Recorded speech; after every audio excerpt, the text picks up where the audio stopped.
জিরানিয়া মহকুমায় বিরোধী দলের কর্মী সমর্থকদের উপর আক্রমণের প্রতিবাদে রাজ্য পুলিশের সদর দপ্তরের সামনে বিক্ষোভ প্রদর্শন সিপিএম জিরানিয়া মহকুমা কমিটির। জানা যায়, দীর্ঘদিন ধরে জিরানিয়া মহকুমা কমিটির যে বিরোধী দলের কর্মী সমর্থকদের উপর আক্রমণ সংঘটিত করে যাচ্ছে দুষ্কৃতীরা, কিন্তু পুলিশ দুষ্কৃতীদের বিরুদ্ধে কোনো ধরনের ব্যবস্থা গ্রহণ করছে না।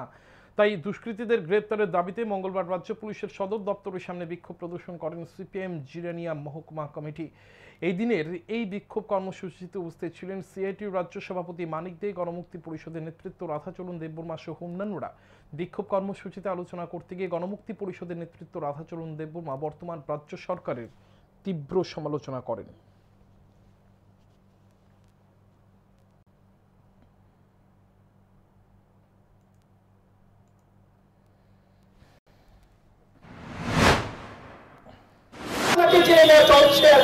লজ্জা থাকার কথা দরকার।